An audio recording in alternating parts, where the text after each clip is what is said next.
Welcome back to the Jay Martin Show. My name is Jay Martin, and my guest today is the award-winning hedge fund manager, Hugh Hendry, who is also a well-known market commentator, real estate investor, among many other things. Today, we talk about the likelihood of a market crash versus a soft landing in 2023. I got Hugh's thoughts on whether or not inflation had peaked or if higher numbers are coming, and if he values gold right now in this current macroeconomic climate. I hope you enjoyed this interview as much as I enjoyed hosting it. And just beneath this piece of content, as always, there's a link where you can subscribe to my weekly newsletter. I publish every Sunday, and I love writing it. I share my biggest takeaways from conversations just like this and plenty others. The link is right down there. Now, here is Hugh Hendry. Enjoy.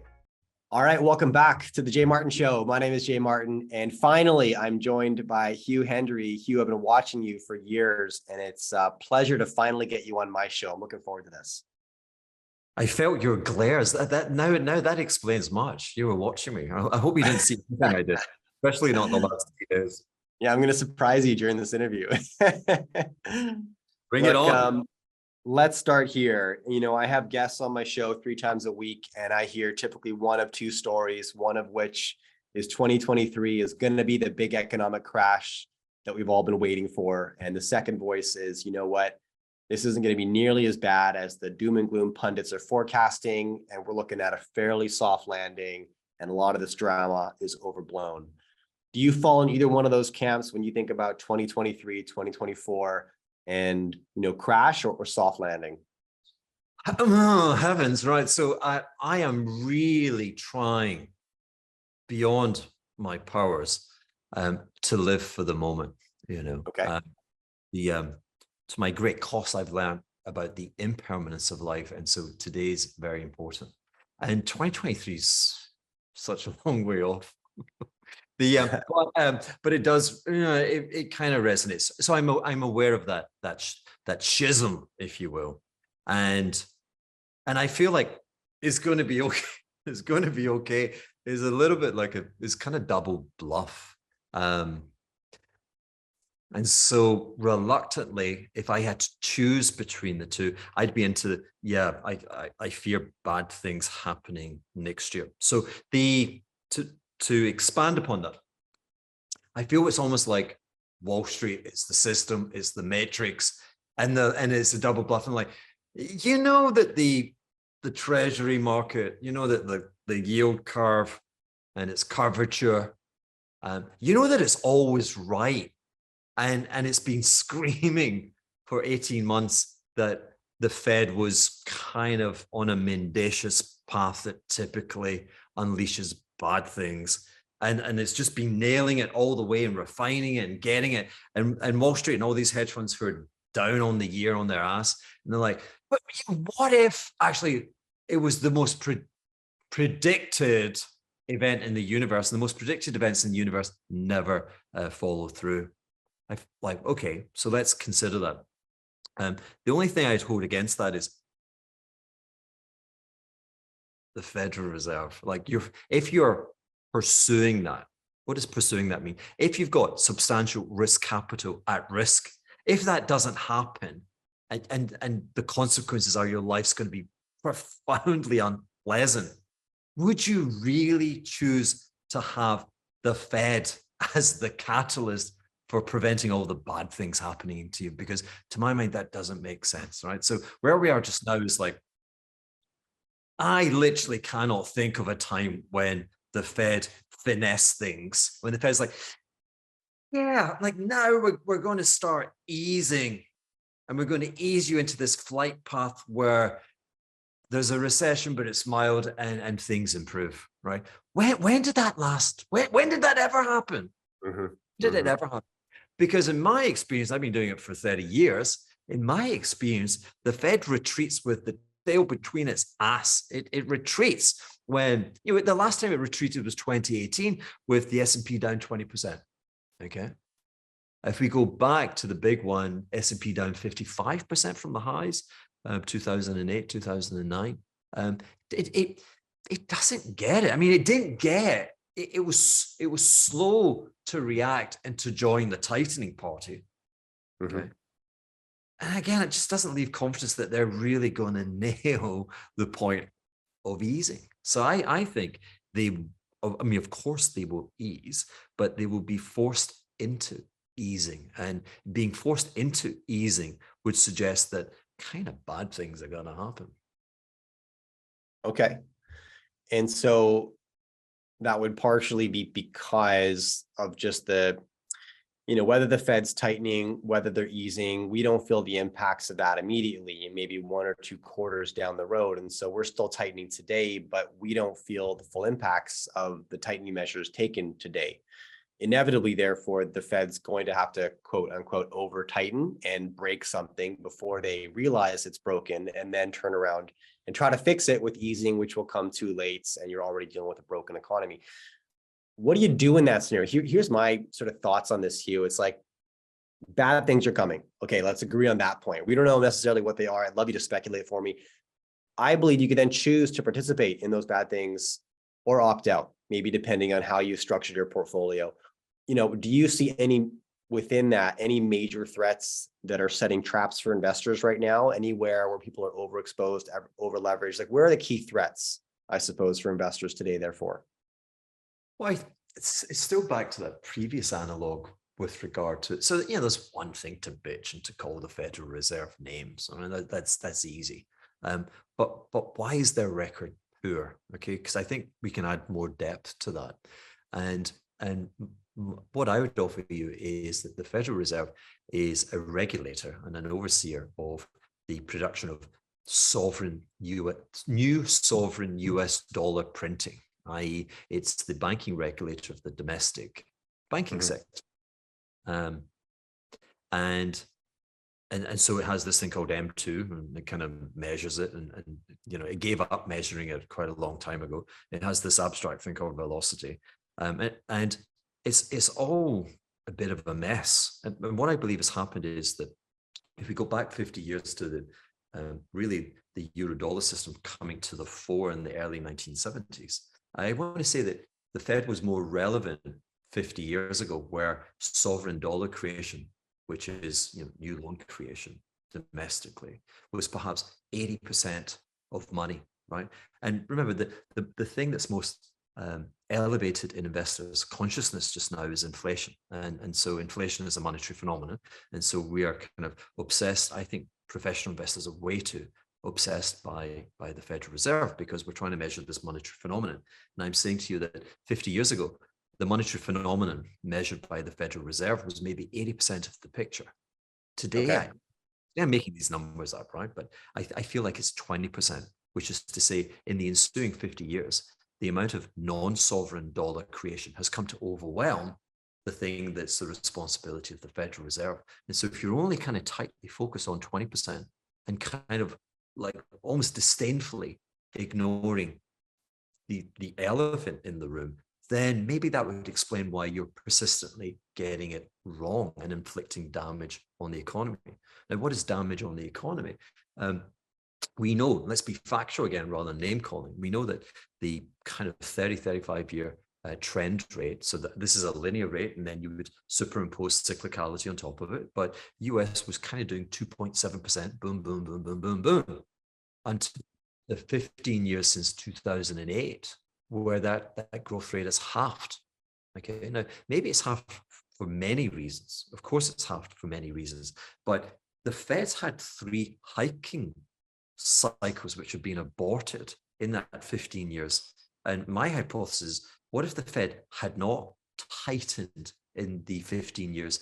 Would the trend growth rate be kind of closer to what we'd come to expect? That's the charge sheet that I have against the Federal Reserve. I believe we're actually operating in a depression. Maybe it's a mild depression, but it's a depression in that we, for whatever reason, we've been unable to re-attain the growth rate that we previously enjoyed. And each year that we fail, that kind of output gap, if you will, is trillions of cumulative dollars, which is feeding a lot of anger in the real world.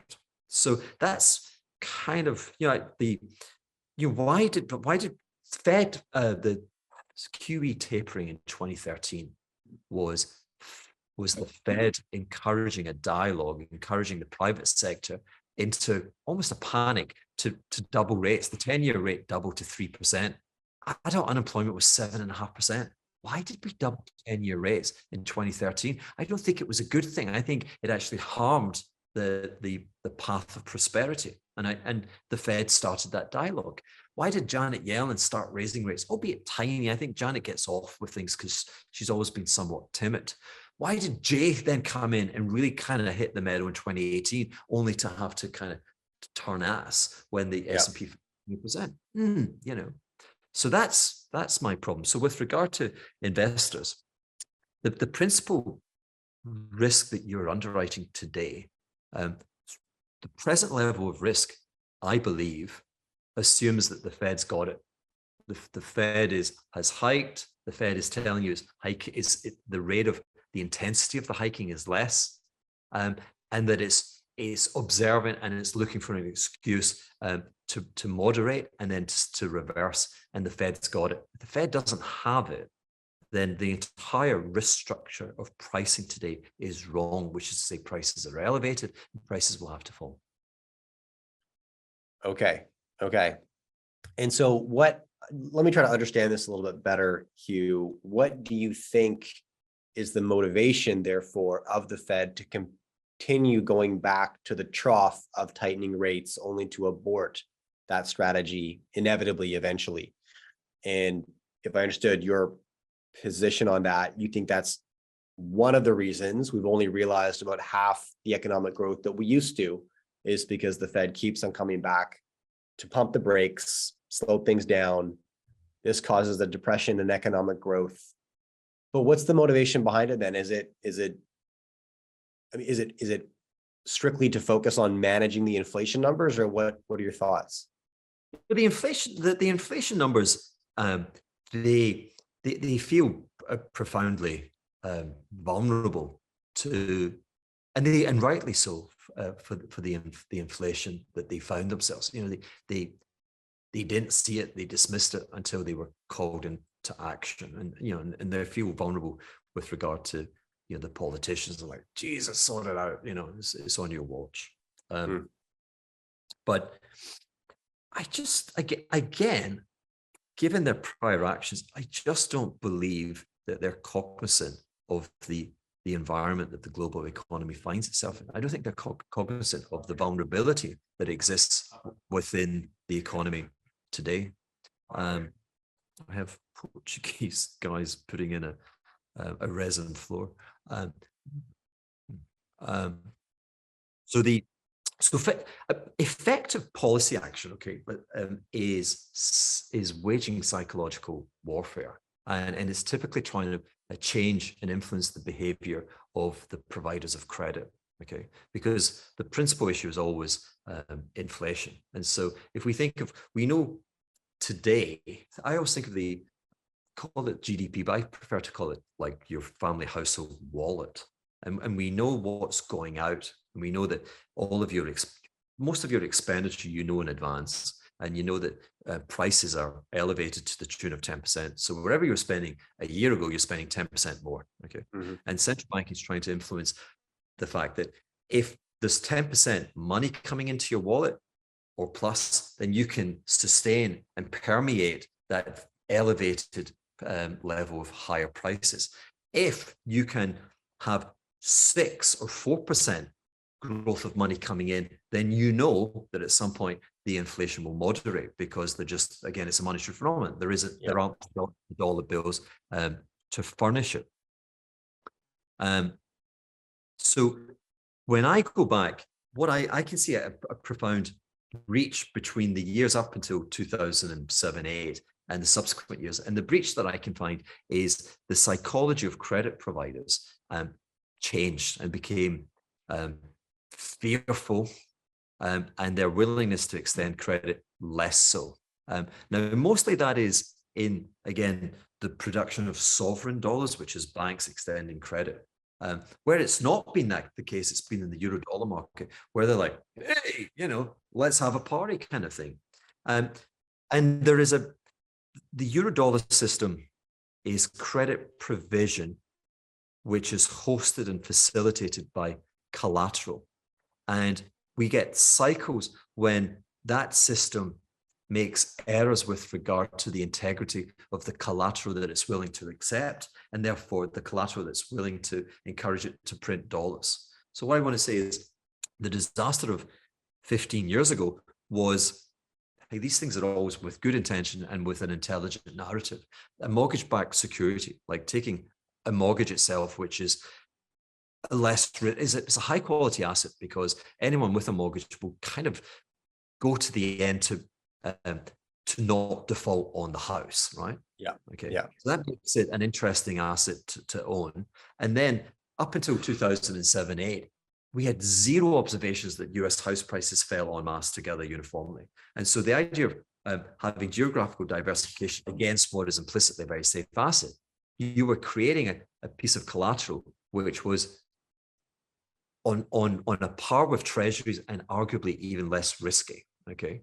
And so with that collateral, you had the ability to print dollars. And so the only thing that was uppermost in people's minds was to get their hands on collateral. To get collateral, you just had to lend to people who wanted a mortgage. And again, like you could go to the Eurodollar system and say, here's $1 billion of MBS, and you'd get pretty much $1 billion of new dollar printed cash to then go on and speculate elsewhere. Yeah. Until you had, this most overused expression, but was it a black swan? Suddenly you had one observation, all the swans were white, and suddenly there was one black. There was a year where house prices fell across the continent of America, right? And so that was like, yeah, that wasn't meant to happen. And that created profound panic, because the system which was extending credit had to kind of about turn and say, all these mortgage-backed securities, we have a 24 underwriting window, and tomorrow morning, we want you to take those MBS back, and we want you to replace them with 10-year treasuries. If you can't do that, we're closing you. And a lot of participants couldn't do it. And so credit got burnt, and we had a profoundly desperate set of affairs for the last 15 years, owing to that collateral mistake. Same collateral mistake is working its way to an end in the crypto market. The chart sheet against SBF is, again, he was a bit like we do in IPOs and stuff, where you issue like a tiny percentage of the float. Mm-hmm. And it doesn't take much to lift the value of a 3% float, and suddenly it's worth 60 billion. It's trading on your platform, and oops, there was like a heavy trade and the price just keeps going up. And suddenly all of the float is valued at $60 billion, your stable coin. And you go to the credit provider and say, how many new dollars would you give me if I pledged my 60 billion? I'm like, wow, we love this. We'll give you $60 billion. And what we discovered this year is, the integrity of that collateral was very much questionable. And so all that's been unwound. Anyway, and that being unwound, I mean, the effect of that, I had a dinner with money managers, and they were saying, to your point about, is this a benign cycle, or is next year going to be heavy on the economic activity? And managers would say, it's not like we've had an LTCM. It's not like we had Penn Station bankruptcy, et cetera, et cetera. I'm like, what are you talking about? You've just wiped out $2 trillion of crypto, which is 10% of GDP. You've vaporized 10% of GDP. That's a big deal. I'm like, you think so? So I don't know. What I'm seeing is a profound revision in the collateral that was accepted by the dominant monetary phenomenon of the age, Eurodollar. They're calling it in, and they're seeking to replace it with dollar treasuries. It's the dominant factor why the dollar has been strong. And at the margin, as people cannot replace like for like, then I'm seeing a lot of credit destruction in the non-sovereign dollar market. And then the inflation was never the responsibility of exuberant domestic US banks lending too much to households in the corporate sector. So I don't really get the Fed's action. So I see a profound problem in the large monetary phenomenon, the Eurodollar system, and I see the domestic banking sector being beaten up for no apparent reason. You put them two together, and I'm fearful for what happens next. We actually need to have a damn good recession.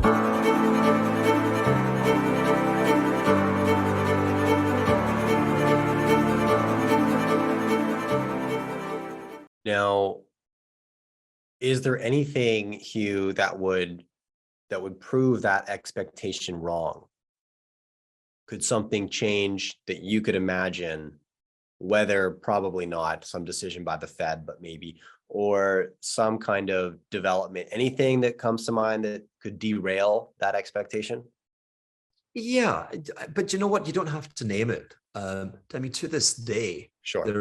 there's no, I was going to say academic, but I mean, there's just no clear defining factor for the cause of the October 1987 Wall Street crash. Right. Yeah. Okay. Good point. There's a Yes. number of candidates for it, Yeah. but Yeah. no one can actually tell you what it is. And if that's the, if that's going to happen over the next 12 months, it'll be the same. It'll be contentious. No one will agree upon it, which is why I have the audacity to try and conceive of contentious narratives, because I align them with market price trends. So to answer your question directly, and not to be as long and verbose as I was previously, there's a clear line in the sand. If 10-year treasuries, they got to almost 4.5%, like 2 months ago, less than. And if they take that out and they trade higher, I'm wrong. I don't know why I'm wrong, but I'm wrong. Okay? What's been interesting is in the last 2 months,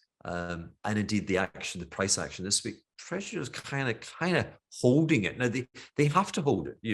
The Treasury market has been in a 40-year bull market, and it's been at levels where further pricing distress just takes out the long-term trend. And I'm a trend guy. I have contentious posture allied with price trend.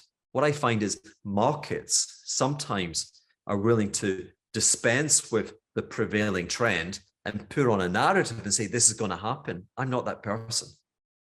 I'm aligned to it. So to answer your question, if 10-year treasuries go on and make a higher price yield than the high of this year, then there will be factors that I've been unable to distill in my head. And those factors, will those factors be good for risk assets? I don't know. I mean, it would certainly challenge my thesis, which is I think we could flip very rapidly into a progressively, very intensely deflationary, horrible moment again. It would clearly, it would turn that on its head. Now, you touched briefly on the crypto crash that we're watching unwind, and FTX is obviously the latest headline-making blow up.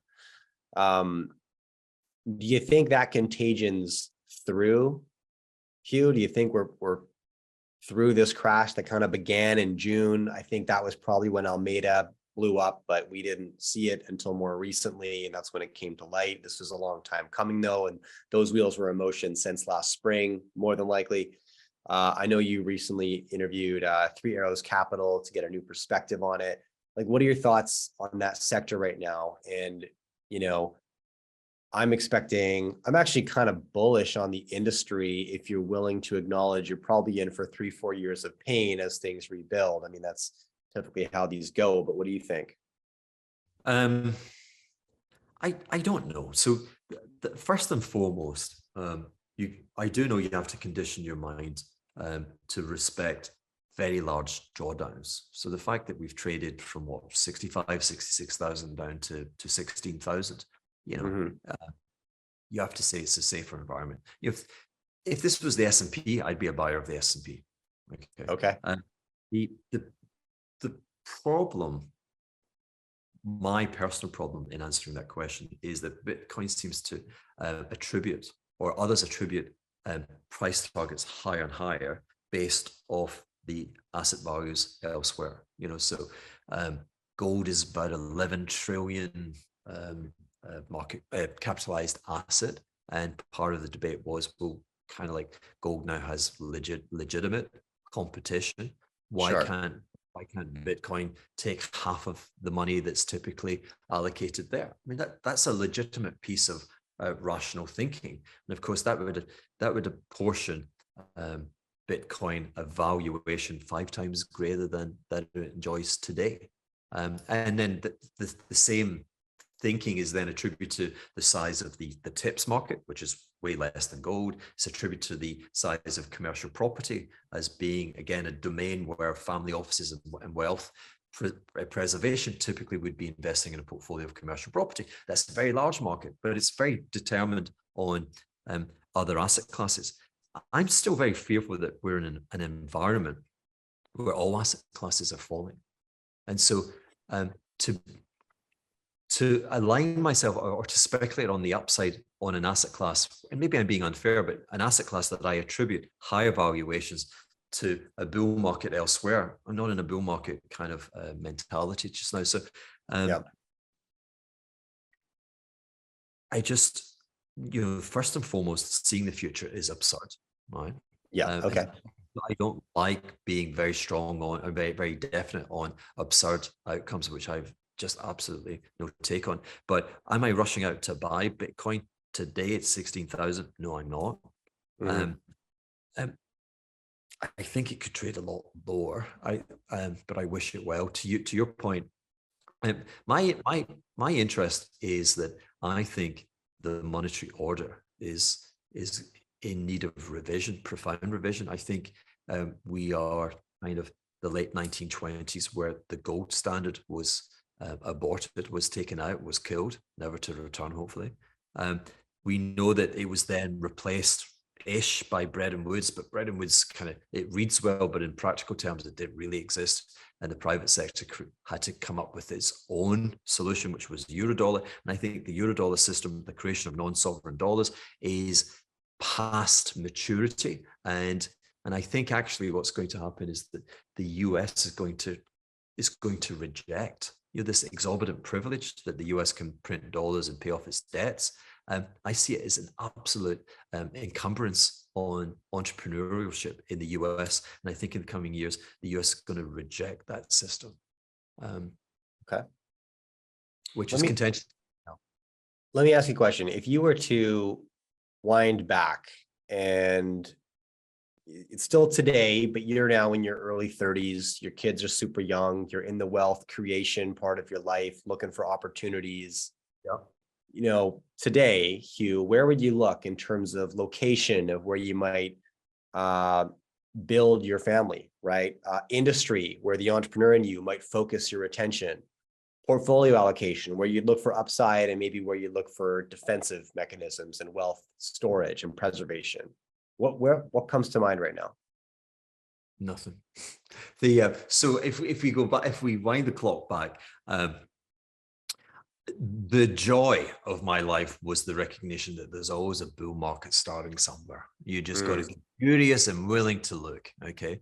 And so what I would do is I was obsessed by long-term price charts, and I was very obsessed by relative price charts, asset classes relative to each other.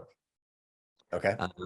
And for instance, I stumbled with great good fortune into the emergence of the gold bull market. I made 50% my first calendar year in the hedge fund in 2003. Why? I mean, the principal interest was like curiosity, was looking at lots of charts. That gold did nothing as NASDAQ melted away, fell 80%. But if you put it on a rel chart, if you've all adjusted it, you had like 3, 4, 5 years where in doing nothing, the rel chart was now suddenly positively trending and really challenging like 25 years of previous data. And it was screaming at a mind like mine saying, something's changing here, something's changing.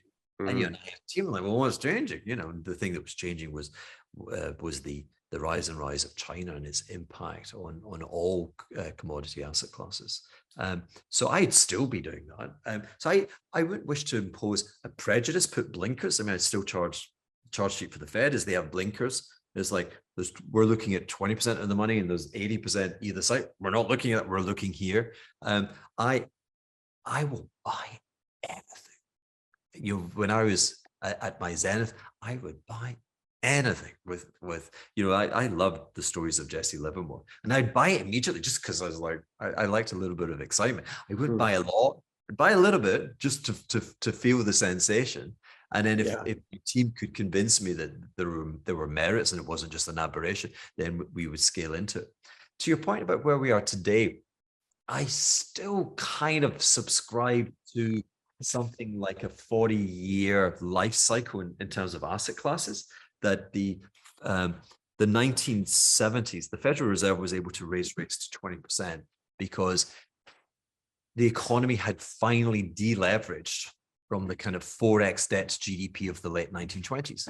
Deleveraging takes a long, long time. If you deleverage quickly, you kill the economy. So it takes really, really long time. It took 40 years. And 40 years is kind of like you're 20, you enter the labor pool and you exit at 60, roughly, 40 years. And I find that number generates cycles which I'm very aware of. So, and again, I'd say to you that the Fed being at 20 on an economy where debt was 1x GDP feels a lot like the Fed being at terminal rates of 5 to God knows where those blue dots are, 5.5%, but debt's 4 times GDP. So 5 times 4, they tell me is 20%. Kind of like, I see the Fed at 5% being really, really, really, really dangerous. Like really bad things can happen because of all that outstanding debt. But to hold it together, the Treasury bond market has been in a 40-year bull market, and nothing lasts forever. So the Treasury bull market, I would assert, is in its last innings. But where I differ from people is if a profoundly historic bull market is going to end, it will end with drama and with absurdity, and it will catch people the wrong way round. And so as evidence, I would cite the emergence of the bull market. So the emergence of the bull market, the Fed goes to 20 between 1980 and 1982. The US was in a profoundly deep recession, and the Federal Reserve was raising interest rates a lot. And if you had a pulse, if you were watching things, inflation was decelerating. It wasn't like you had to keep fighting it and then it just died and it collapsed. Inflation, if you had a price trend, was trending lower and lower and lower. Okay. And no one was willing to accept that inflation was abating. The Fed went to 20 and 10-year treasuries went to 16. Michael Steinhardt was sued by his clients because he was buying treasuries. Like, why would you do that? Okay. That was kind of absurd. Inflation was falling. You should have been doing that. And so I think this time around, I think there's one, I may be wrong. Maybe it was COVID when we got to 50 basis points, but I'm willing to suggest that we could go back to those levels on the basis of the damage created by the errors in tightening here and the consequences of the tightening here. I find the consequences will be manifest by the problems in China. And China and the US are drawn very, very closely together via the dirty float. And I feel that the mercantilism, it has transferred, the Chinese Communist Party has transferred so much wealth from its household sector and it's planted it into the US economy. And I think it's destroyed the price of money. I don't think it's the Federal Reserve. I think quantitative easing is a joke. I think it's propaganda. The true monetary erosion has come from these huge pools of mercantilist money sitting in the US. The same thing happened. See, that for the Chinese, like, get off our back, which is a legitimate claim, because the US performed the same thing. We have freely floating exchange rates, and within a supposedly freely floating exchange rates, and within a system like that, disequilibrium does not persist because market prices change to bring on a change to the equilibrium, a movement in the equilibrium. So in the US, what should have happened was, well, what did happen was gold came more and more into the domain of the US. That gold was supposedly there to be held as high-powered money in the bank vaults of the domestic institutions and encourage them to lend more, to stoke a boom into a super boom, and to raise prices and to take away the competitiveness that the US enjoyed in the 1920s vis-a-vis the rest of the world. Okay. The US did not allow, the Fed did not allow the incoming gold to reach the banking institutions. took a view that it didn't want to have a super boom, kind of, you could say wise, but it was subverting the international trade and the notion of clearing. And therefore the consequences were felt with the destruction of the monetary system at the end of that decade. China's doing the same thing. The Chinese currency, I think, should be trading below 5, closer to 4. Today it's trading at, say, 7.5. And bear in mind, in 1994, which is a hell of a long time ago, that's when we had the North American free trade agreement. China was allowed to devalue to 9.5. So since 1994, when you think of the very positive financial entrepreneurial revolution that's taken place in China, you think of all that. I mean, they just have infrastructure that works, you know, and its currency has appreciated from 9.4 to 7.5. That's like 20% over 30 years. You know, that's why I say to you, it should be trading closer to 4. So it hasn't, and that's how they're subverting the system like the US did. And again, that's kind of why I think the US ultimately will just pull a rug from it, say, we're not playing this game anymore. But I fear it could be with a devaluation of the renminbi vis-a-vis the dollar to back to where it traded with NAFTA. That would be a profoundly deflationary event. Do you currently hold gold, Hugh? You mentioned your experience in that sector. What are your current thoughts on the gold market? But gold gold is troubled just now by the level of real rates. Gold has performed, the performance of gold in the recent 15-year window, it's been at its strongest when the expectation of real rates has been 0 or below 0. Which makes sense because, you know, it doesn't carry any yield in itself.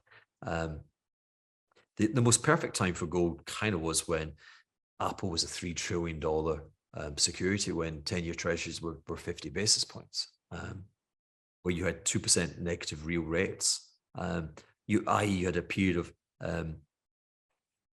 if you were, confiscating the wealth of the creditor class. And I think we need more of that.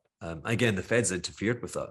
So as crazy as it was to have such elevated price levels in asset prices, it meant that the 10-year forward expected growth rate was, you know, if you weren't drinking Kool-Aid, was kind of like 0. And that's how you have financial repression. That's how you guide an economy that's on 4 times debt and perilous, and where the supporting collateral is wealth, and wealth's kind of, you know, being attacked by the Fed raising rates. So gold is lacking presently an intellectual reason to go higher. You know, the Fed in tackling head-on asset price values is creating more value. Like the long-term growth rate for investing in the S&P is maybe 1 or 2 percentage points higher than it was 18 months ago. Paradoxically, I don't think that's good for gold. So, but to that point, I mean, my investment portfolio, I'm just fully loaded with St. Bart's real estate, financed. You know, I've got dollar customers coming in. I'm financed in euros. It's a euro asset base. I'm fixed rate for 20 years. Mm-hmm. But I did find that I got a self-select pension scheme, and yeah, it's got gold shares and silver shares and stuff, but kind of embarrassed when I look at it. Okay, you're all in on St. Bart's real estate. Interesting. The other thing with gold, sorry, is, and I like saying this, gold is absurd. I mean, there's just no strong intellectual reason why you should own it unless you can get an environment of negative real interest rates. And I find like it's a protest vote by the community of investors. Like it worked really well in the 70s, because the 70s was just insane. Like just so many dumbass things happen. You know, the Arab community 2 times decided to have, you know, to impose a price cartel and raise prices to the moon. Federal Reserve decided to raise rates to 20% in the mother of all economic recessions. Russia invaded Afghanistan. You know, the Iranians took US hostages. The US went, can you please give us our hostages back? Sent a few helicopters in an ill-fated attempt, as opposed to just invading the place and beating ass. Yeah. et cetera, et cetera. And people were just like, like just give me something that's really absurd. Let's make it go higher just to show the politicians that the system is stupid. And then gold was, pulled back when order was restored. We had 20, 30 years of order, like the 80s and the 90s. Lots of kind of sensible, good things happened.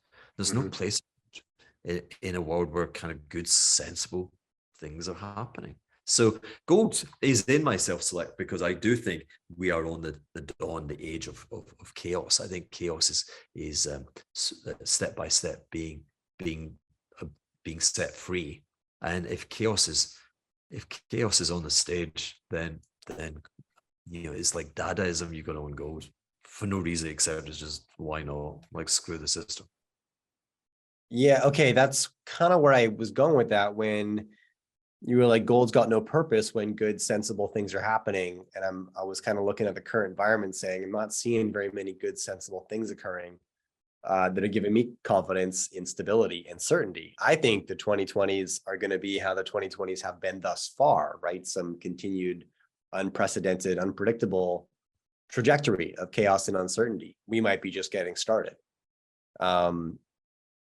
And I don't know what direction that goes, right? But like, I actually own gold for that reason. It's kind of like it's kind of like a bug out bag, right? It's like I've just got this opt-out strategy, right? This bit of a war chest that maybe is less correlated to whatever weird decisions are being made at the policy level that I can't control, but having this historic hard asset maybe buffers me against that.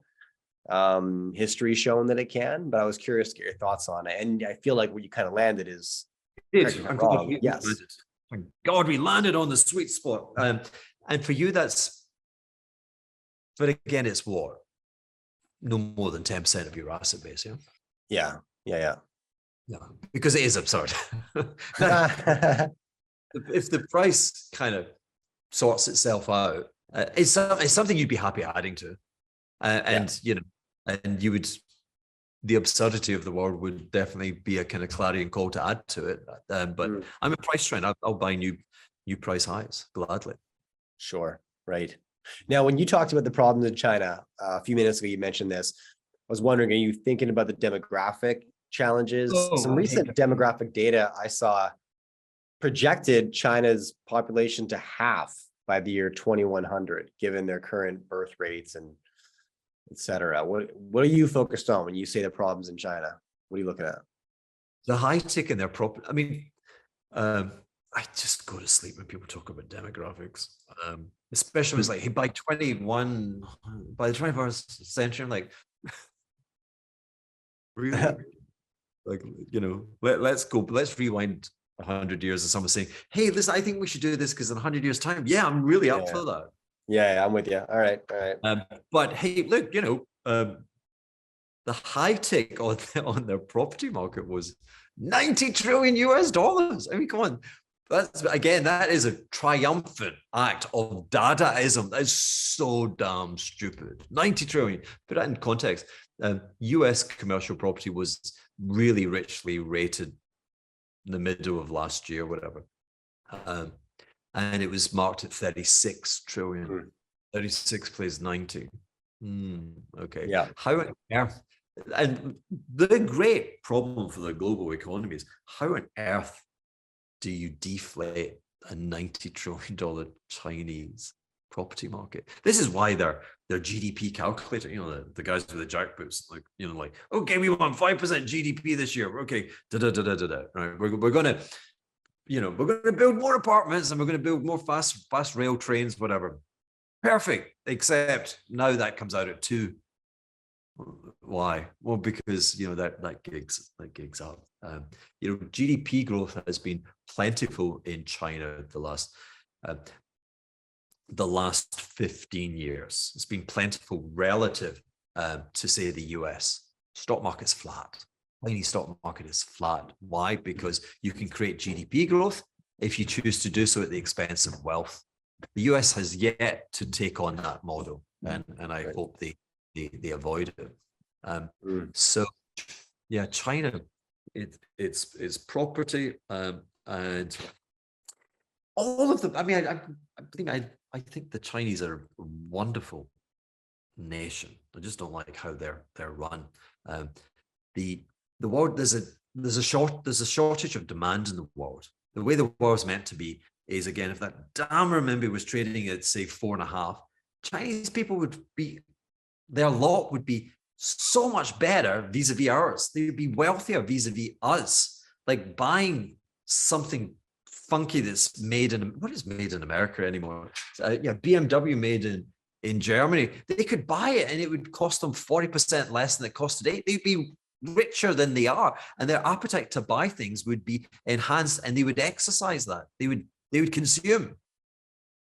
They're not allowed to, and that's what creates this huge, overwhelming splurge of savings, which has destroyed pricing, the intelligence of pricing in a market-based economy, and there's just no incentive to invest in productive capacity, because the only potential source of real, genuine economic growth is muzzled by the political authorities in China. It's tragic. It will change, but it will change with a bust of some sort. With a bust of some sort, it would have to. Look, Hugh, I know you got to jump. I really appreciate your time. Thanks so much for coming on the show and making this happen. Oh, Jay, thank you so much. And I think that has to be my worst ever show. I'm not blaming you. I'm blaming you. I was verbose and I just lost myself several times in cul-de-sacs of them.